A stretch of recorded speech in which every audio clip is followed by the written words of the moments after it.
नमस्कार दोस्तों। इस वीडियो में हम बात करने वाले हैं साउंड ऑफ लेटर्स। पिछले वीडियो में आपने पढ़ा है इंग्लिश अल्फाबेट, ठीक है। और आज पढ़ने जा रहे हैं फोनिक साउंड्स। फोनिक साउंड्स होता क्या है? अक्षरों की आवाज यानी ध्वनि सीखना इसको कहते हैं फोनिक साउंड, ठीक है। एक महत्वपूर्ण बात है, letters name and sounds are different, यानी किसी अक्षर का नाम अलग होता है, उसकी जो आवाज होती है वो अलग होता है। आज हम आपको यही पढ़ाने जा रहे हैं, ठीक है। यदि आपने इससे पहले वाला वीडियो यानी डे 1 का नहीं देखा तो सबसे पहले आप उसे डे 1 देख लीजिए, आपको बहुत कुछ समझ में आने वाले हैं, क्योंकि दोनों वीडियो कनेक्टेड है, ठीक है। और अगर नहीं देखा है तो बाद में से देख लीजिए। अभी इसको कंटिन्यू करिए, ठीक है। एक लेटर है, इसका जो साउंड है ना, अ होता है। हिंदी में इसको आ पढ़ते हैं, ठीक है।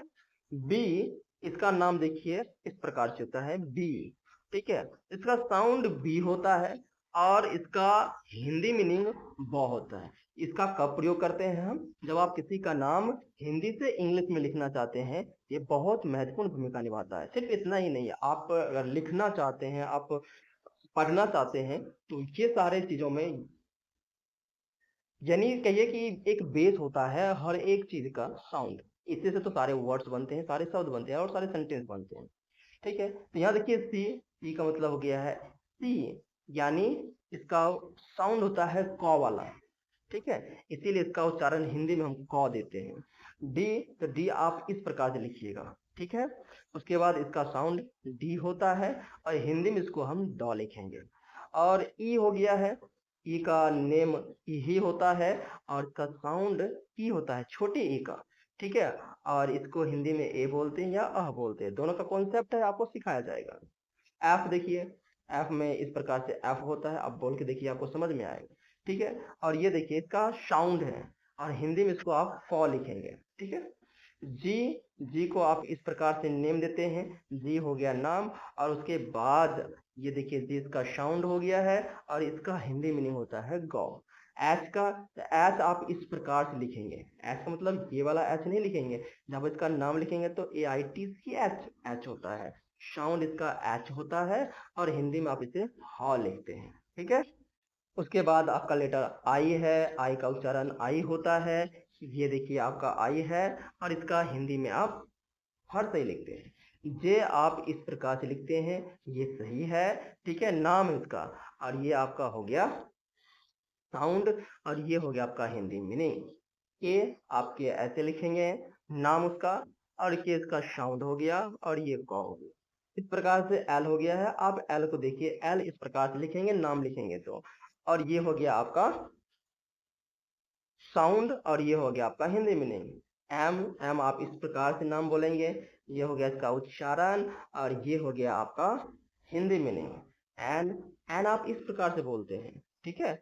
और एन का ये हो गया साउंड और एन का हिंदी मीनिंग एन यानी न होता है। ठीक उसी प्रकार से आप ओ का देख लीजिए, आप ओ को ओ पढ़ते हैं, इसका साउंड भी ओ होता है और हिंदी में ओ, यानी जब आपको ओ की मात्रा देना हो तो ओ लिखते हैं। सिर्फ पी के देखिए, पी के लिए आप पी इस प्रकार से लिखेंगे और इसका साउंड पी होता है, हिंदी में आप इसको प लिखते हैं।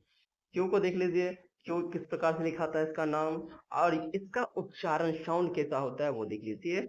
तभी आपने सोचा होगा कि किसी किसी का नाम क्वेरेसी हो गया है या क्वीन हो गया है, तो उसमें इस प्रकार से क्यों अलग लिखा है, ठीक है। तो ये सारे आपके त्रुटि है जो हट जाएगा। आर देखिए, आर इस प्रकार से लिखा था, इसका उच्चारण ये होता है, ये रॉ के लिए प्रयोग होता है। एस देखिए, एस इस प्रकार से लिखते हैं, इसका ध्वनि ये होता है और इसको हम इस सौ के लिए प्रयोग करते हैं, ठीक है। वहीं टी के लिए हम ये प्रयोग करते हैं, टी इस प्रकार से होता है। इसीलिए आपने देखा होगा कि टी यानी तीन चाय का ध्वनि अलग होता है, साउंड अलग होता है, लिखाता अलग है, ठीक है। यहाँ देखिए टी और ये सौ के लिए प्रयोग होता है। यू, यू के लिए इस प्रकार से हम लिख सकते हैं, यू का साउंड ये होता है और यू यानी ऊ के लिए हम इसका प्रयोग करते हैं। अब वहीं भी को आप देखें तो भी इस प्रकार से लिखा जाता है, भी का साउंड ये होता है, हिंदी मीनिंग ये होता है। यहाँ देखिए डब्लू, आप अगर किसी का नाम डब्लू है तो आप कैसे लिखेंगे? क्या आप डब्लू अलग तरीके से लिखेंगे यानी डब्लू लिखेंगे या D O U B L E W लिखेंगे? इसका साउंड ये वाला डब्लू होता है और ये भी वॉ के लिए ही प्रयोग होता है, ठीक है। एक्स भी देख लीजिए आप, एक्स इस प्रकार से होता है, के एस होता है, ठीक है। और ये हो गया आपका हिंदी में। इस प्रकार के अगर कोई नाम आता है तो आपको ऐसे ही लिखना है, या और आपको सिखाया जाएगा, हम आपको सिखाएंगे भी कि कैसे ये सारे एग्जाम्पल्स के रूप में बताएंगे। वाई, वाई इस प्रकार से होता है, ये आपका हो गया साउंड, ये वाई के लिए प्रयोग होता है। जी, जी तो इस प्रकार से नाम होता है, और ये साउंड हो गया है, और ये आपका जॉ के लिए प्रयोग होता है, ठीक है। कभी कभी आपने देखा होगा कि जेड से किसी का नाम लिखाता है, ऐसा क्यों हो जाता है, तो वो आपने अभी समझ में लिया। ये बात आप यहाँ पे बहुत ही महत्वपूर्ण है, आप याद कर लीजिए। लेटर नेम याद रखने के लिए होता है, ठीक है, सिर्फ याद रखने के लिए, जबकि लेटर साउंड पढ़ने के लिए होता है। तो अब आपको समझ में आ गया होगा कि लेटर नाम और लेटर साउंड में क्या अंतर है।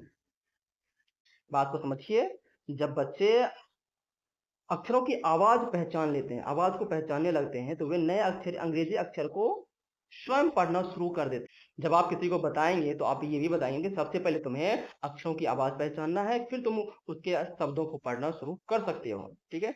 That's all, thank you so much. अगले वीडियो में हम फिर मिलेंगे डे 3 में।